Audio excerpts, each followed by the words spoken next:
Hello again, everybody. Lance Smith here, and welcome to episode 261 of the Bible Difficulties and Answers podcast.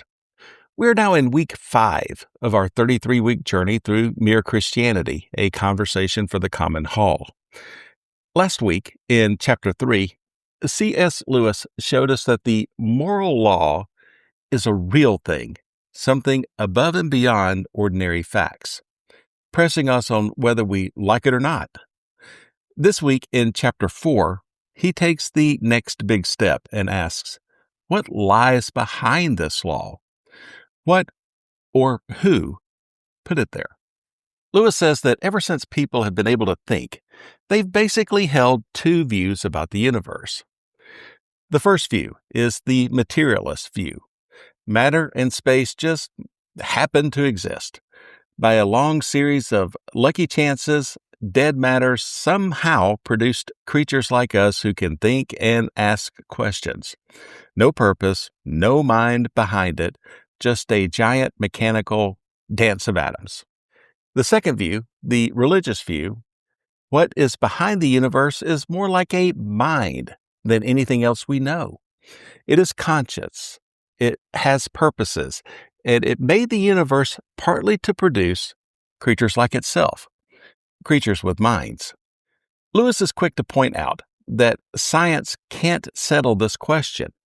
Science is wonderful, telling us how things work, what happens when you heat a chemical or drop a stone. But it can't tell us why anything exists at all, or whether there's anything behind the facts. That's not a criticism of science. It's just not science's job. And honestly, we understand this distinction in everyday life much more than we realize. Imagine walking into a kitchen and seeing a cake sitting on the counter. Science can analyze the flour, the sugar, the eggs, and even explain the chemistry of how the cake rose in the oven. But science alone can't answer the question, who baked the cake and why? The ingredients explain the mechanics, but not the meaning. The only place we have inside information is ourselves. We don't just observe human beings from the outside, we are human beings. And when we look inside, we find something very strange. We are under a law we did not make, a law that tells us we ought to behave in a certain way, and that makes us feel responsible and uncomfortable when we don't. And isn't that true? Nobody has to teach us how to justify ourselves.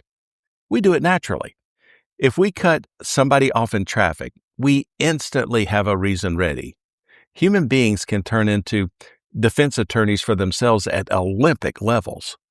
But the very fact that we make excuses reveals something important. Deep down, we know there's a standard we failed to meet. Nobody feels guilty for breaking a rule they truly believe doesn't exist. Lewis says this is the one clue we're allowed to open. It's like getting mail. You can open your own letters, but not other people's.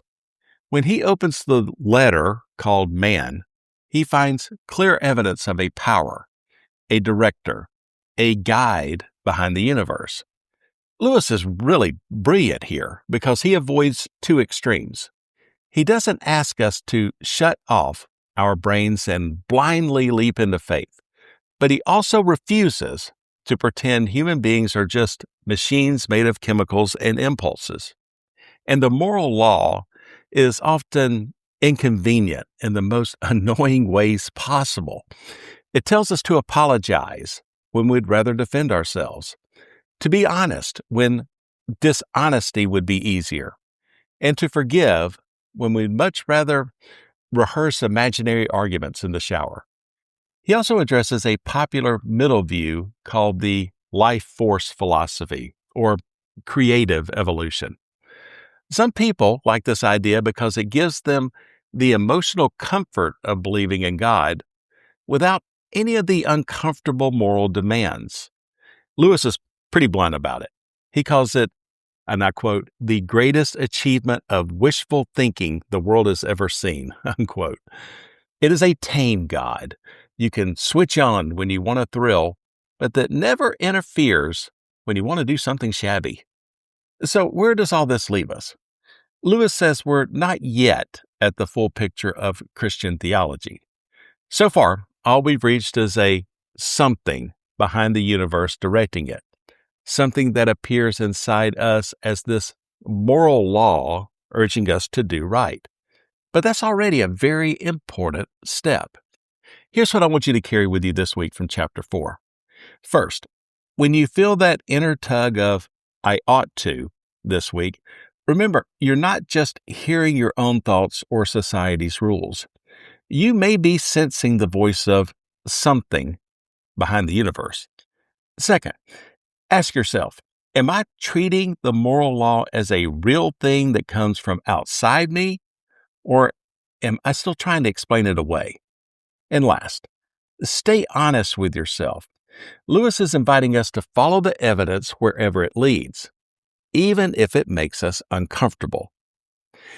Next Sunday, we move into chapter 5, which is called We Have Cause to Be Uneasy.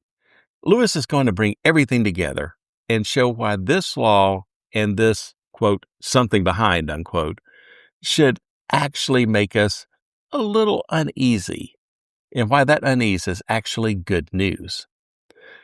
Until then, here's my simple invitation. Come as you are. Stand in the hall with us. Pay attention to that inner voice this week and wonder where it's really coming from. And keep asking the honest questions.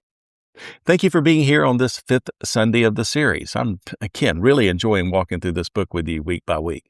You can email me at BibleDifficultiesAndAnswers@gmail.com. Join the conversation on Facebook. And if you'd like to support the podcast, head over to buymeacoffee.com/Lance Smith. All episodes are archived at BibleDifficultiesAndAnswers.podbean.com. I'm Lance Smith, wishing you good health, good study, and God's richest blessings. Until next time, so long, everybody.